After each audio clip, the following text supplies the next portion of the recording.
आरंभ में ईश्वर ने आकाश और पृथ्वी को सृजा, और पृथ्वी बेडौल और सूनी थी, और गहराव पर अंधियारा था, और ईश्वर का आत्मा जल के ऊपर डोलता था। आरंभ किसको कहते हो? सृष्टि के प्रथमोत्पत्ति को। क्या यही सृष्टि प्रथम हुई? इसके पूर्व कभी नहीं हुई थी? हम नहीं जानते हुई थी या नहीं, ईश्वर जाने।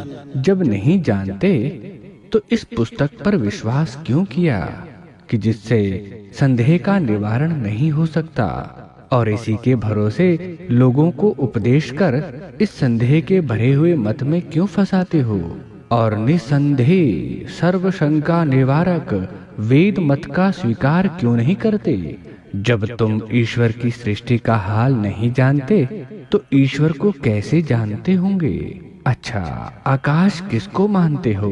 पोल और ऊपर को। पोल की उत्पत्ति किस प्रकार हुई?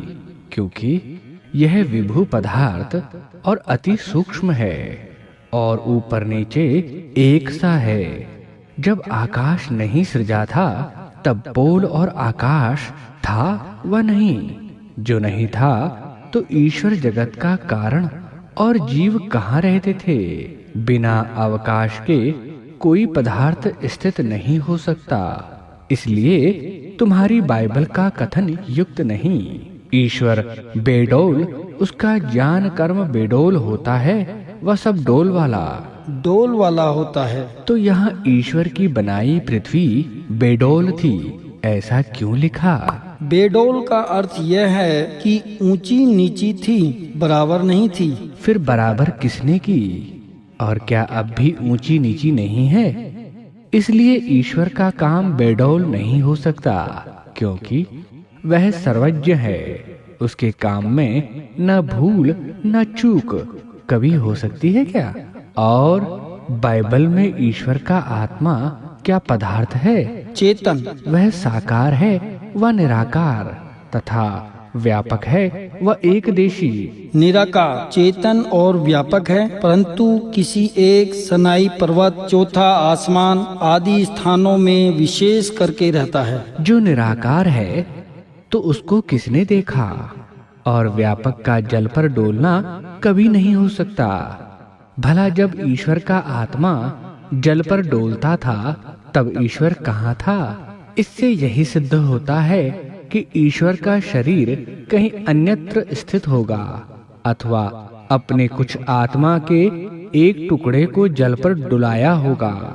जो ऐसा है तो विभु और सर्वज्ञ कभी नहीं हो सकता। जो विभु नहीं तो जगत की रचना, धारण, पालन और जीवों के कर्मों की व्यवस्था व प्रलय कभी नहीं कर सकता, क्योंकि जिस पदार्थ का स्वरूप एक देशी है उसके गुण, कर्म, स्वभाव भी एक देशी होते हैं।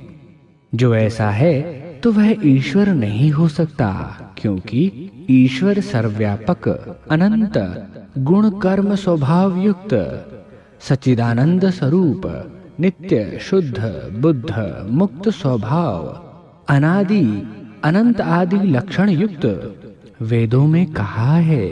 उसी को मानो, तभी तुम्हारा कल्याण होगा, अन्यथा नहीं।